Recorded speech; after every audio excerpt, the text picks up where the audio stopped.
Fala Santista, como é que vocês estão? Eu estou aqui novamente. Já fazia alguns dias, eu acredito que uns 15 dias que eu não gravava, ou próximo disso. Meu último vídeo foi a goleada do Vasco diante do Santos, e hoje a gente vai falar sobre vários assuntos. Não vai ser um vídeo como tá na thumb só sobre o resultado diante do Fluminense, mas vai ser um vídeo sobre futebol no geral. E sobre futebol do Santos no geral. E hoje eu vou falar um pouco sobre alguns temas, porque, como eu falei pra vocês, eu estive off, eu tive me desintoxicando, digamos assim, de redes sociais, notícias, tudo isso que vinha acontecendo. A verdade é que, como eu falei pra vocês já em alguns vídeos, às vezes é degradante acompanhar futebol,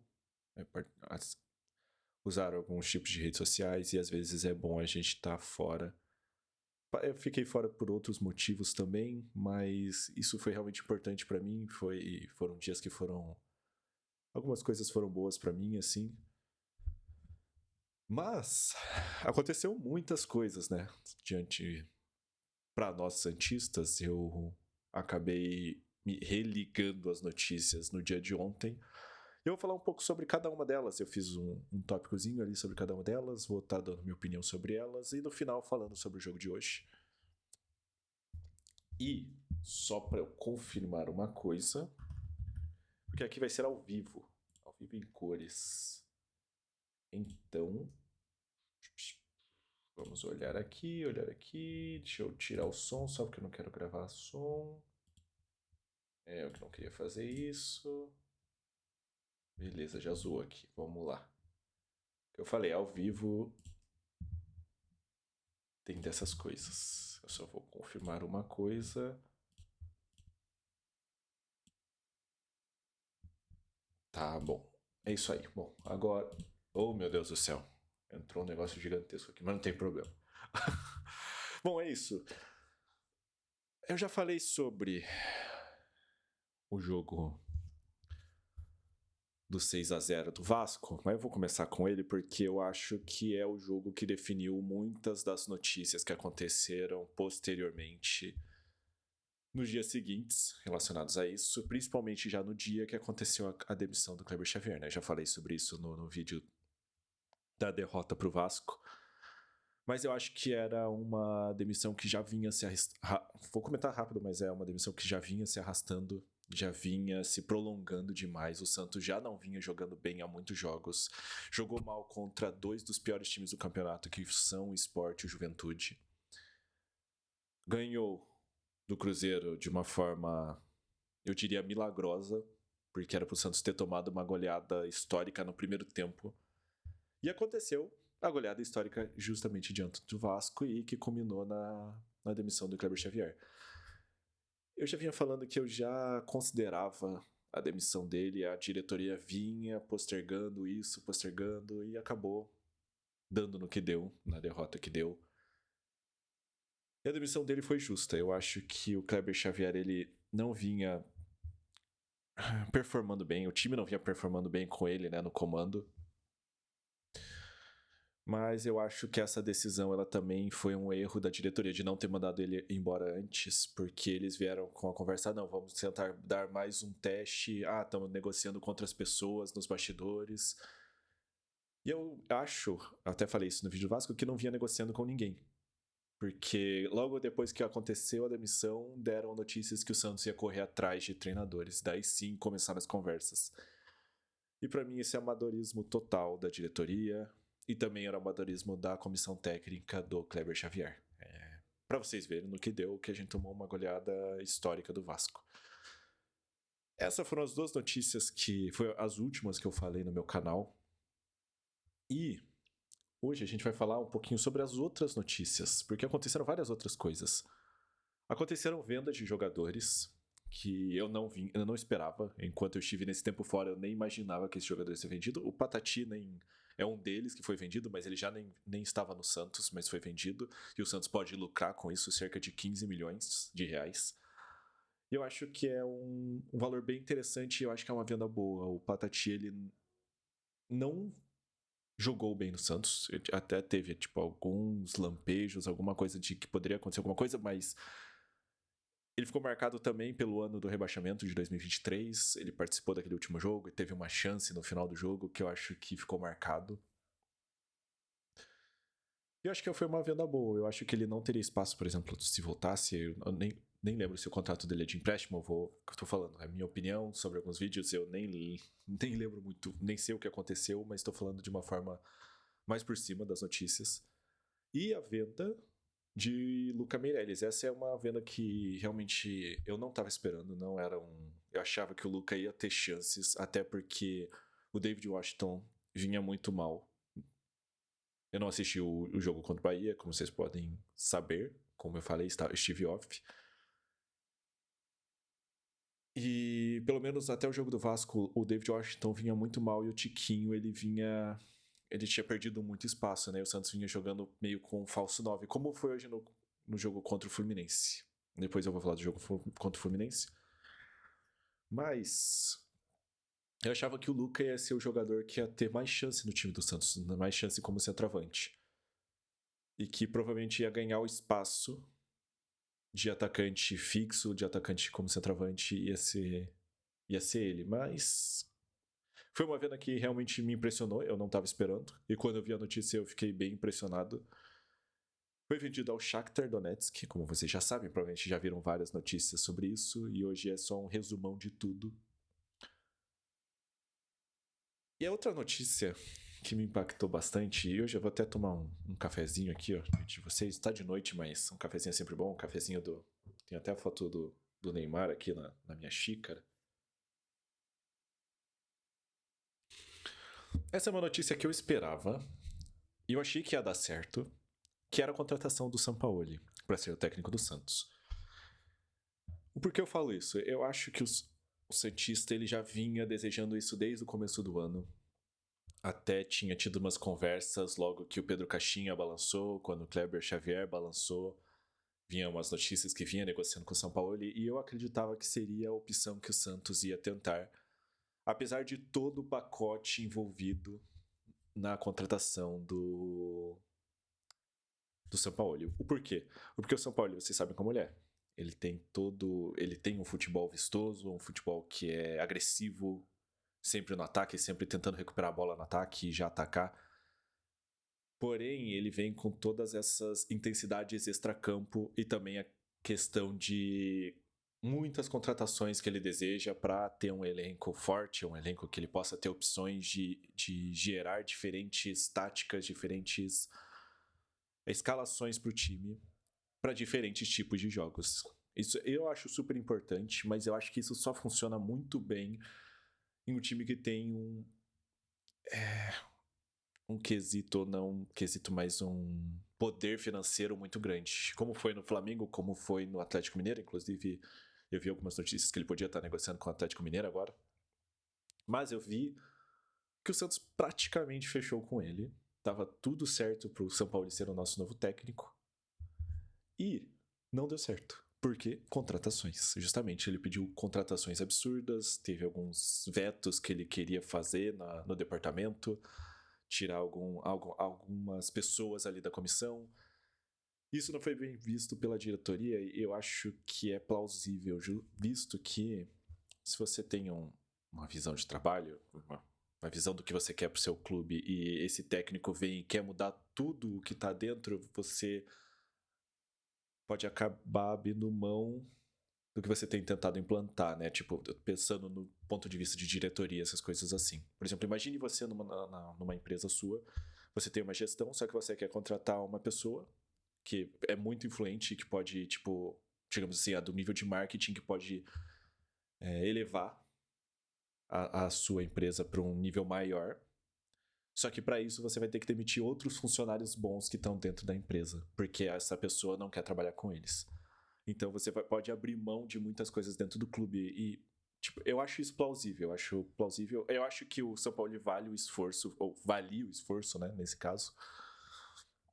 Mas eu acho que a solução do Santos, que é o Vojvoda, que foi o técnico hoje diante do Fluminense, Foi uma solução bem interessante. Eu acho que o Vojvoda ele teve um trabalho muito, muito bom, pensando no nível do Fortaleza.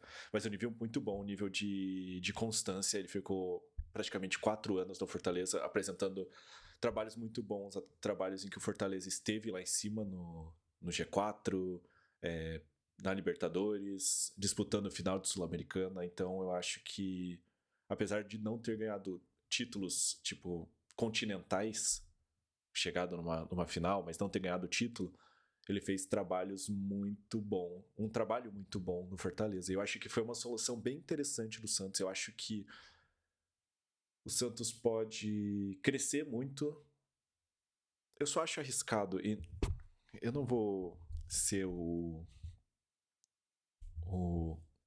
falar sobre as más notícias ou desejar más notícias para o Santos, mas o Santos precisa firmar. E eu não falo os Santos, Santistas, os torcedores, a diretoria precisa decidir o que ela quer para o clube. Se ela quer realmente, eu vou fazer um trabalho longevo, um trabalho constante, em que vai ter um trabalho decente com o técnico e permanecer ali naquela ideia, naquela proposta de jogo. Eu acho que a ideia agora é não mais trocar, manter o Vojvoda até o final do campeonato e, se possível, até os próximos anos. Porque, cara, se começar a acontecer uns maus resultados e a gente trocar de técnico de novo, infelizmente vai acontecer o que aconteceu em 2023 e a gente vai ter um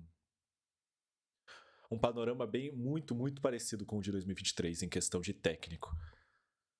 Eu só acho que o Vojvoda pode ser uma chave, uma virada de chave no Santos para os próximos jogos, porque ele é um técnico bom.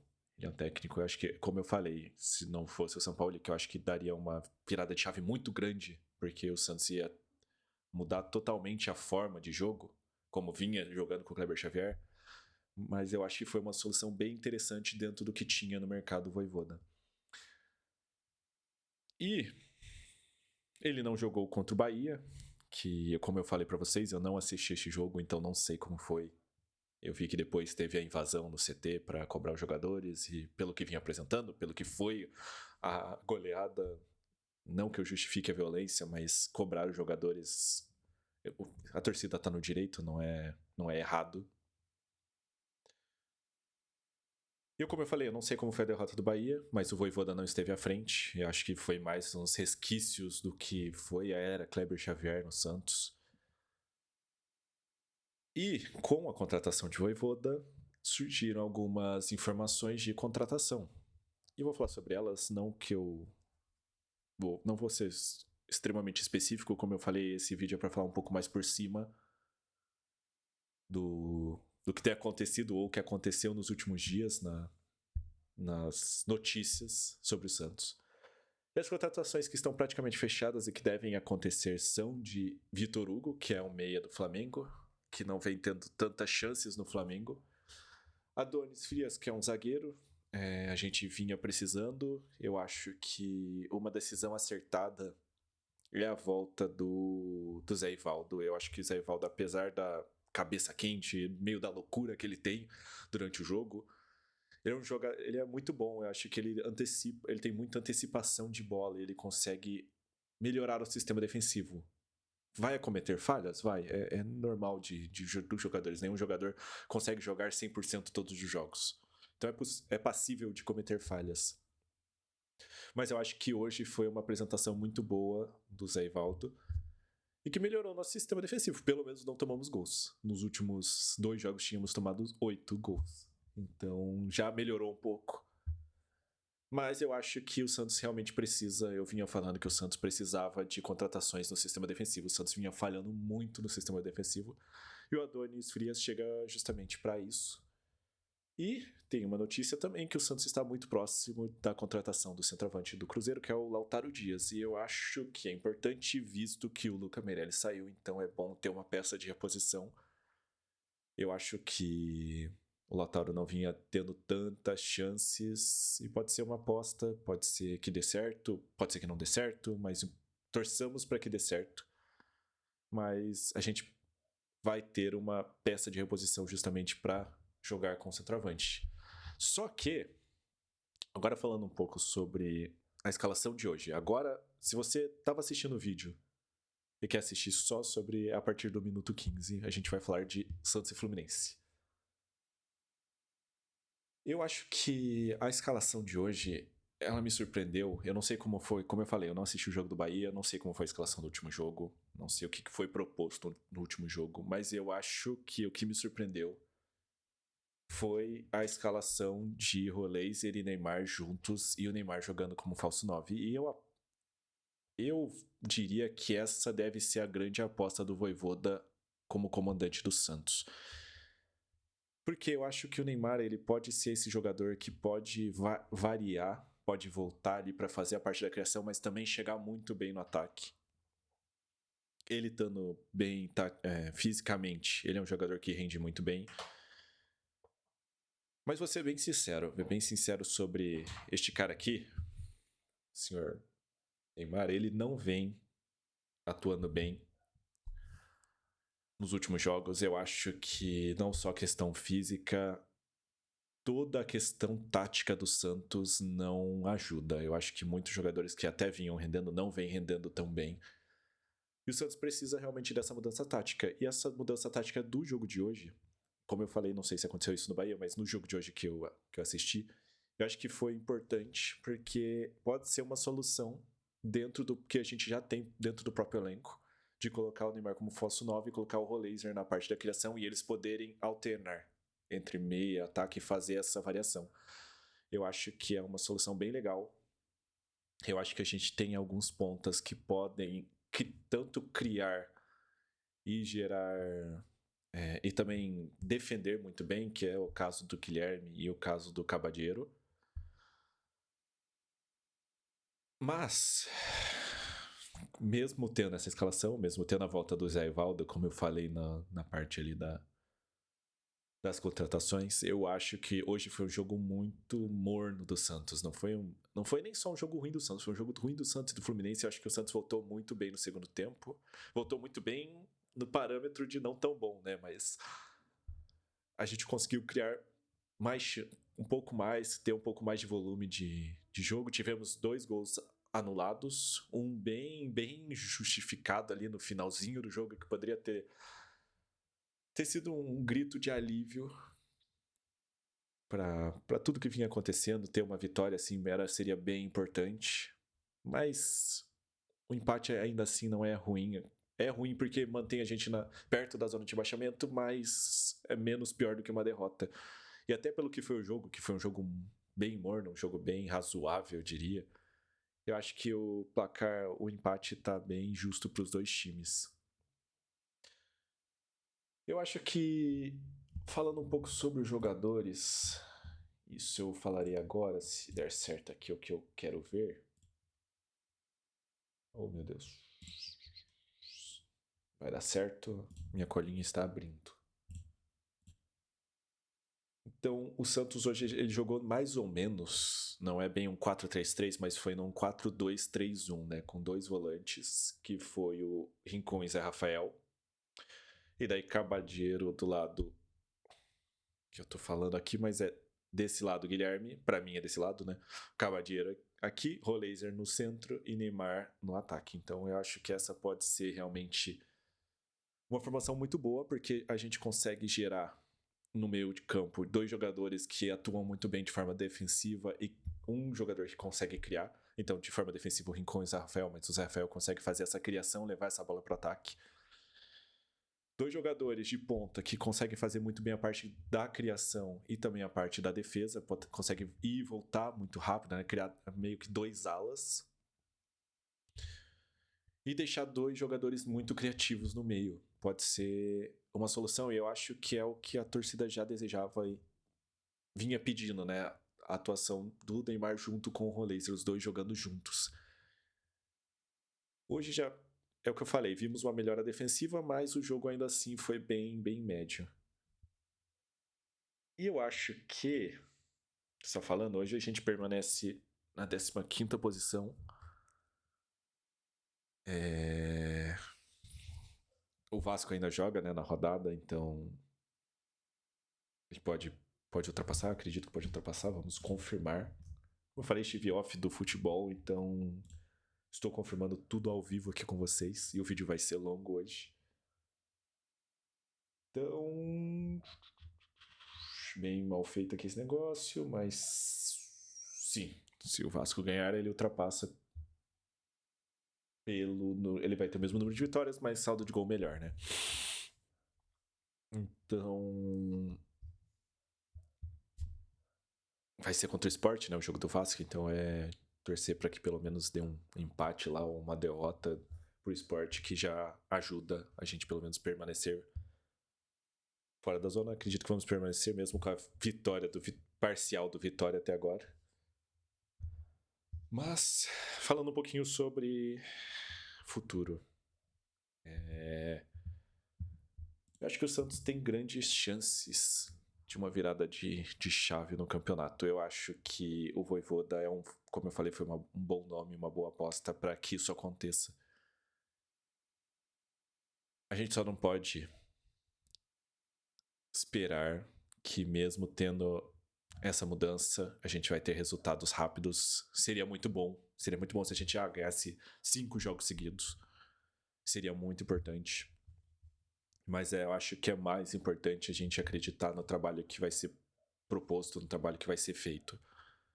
Porque o Fortaleza acreditou durante 4 anos e durante 4 anos tiveram resultados muito bons. Então eu acho que o que a gente pode fazer agora é acreditar. Pode ser que o trabalho dê muito certo, pode ser que o trabalho seja mediano, pode ser que o trabalho seja ruim. Mas a gente tem que acreditar e eu acho que pra mim o trabalho vai ser bom. E temos tudo pra conseguir uma virada de chave. Eu acho que os jogadores querem essa mudança. Claro, nenhum jogador quer estar lá na zona de rebaixamento, imagino eu, né? A gente como torcedor não quer, mas eu espero que os jogadores não queiram. E que a gente possa ver essa mudança, sabe? Que a gente possa ver essa virada de chave nos próximos jogos. O próximo jogo do Santos, novamente, vou confirmar aqui na minha cola, que é o site, na verdade. Mas é contra Atlético Mineiro, se eu não estiver errado aqui, no dia 14, porque vai ter a parada para jogos internacionais, jogos da seleção. Então vai ser uma boa para justamente o Vojvoda ter um pouco de tempo para trabalhar com o time do Santos, para propor o que ele quer propor. Vai ser pouco tempo ainda, mas acho que vai ser bom esse tempo de 2 semanas praticamente. Esperamos que aconteça essa virada de chave, esperamos que o Santos saia dessa situação que está. E o vídeo de hoje é isso. Se você chegou até aqui, obrigado. Pode curtir se você quiser, compartilhar, comentar o que você acha de tudo isso. Eu falei de um monte de coisa. Como eu falei, a partir dos 15 minutos que acontece o vídeo sobre Santos e Fluminense. Mas eu falei sobre todas as notícias, sobre o que aconteceu na minha vida também. Não sei se é tão importante, mas é isso. E até a próxima.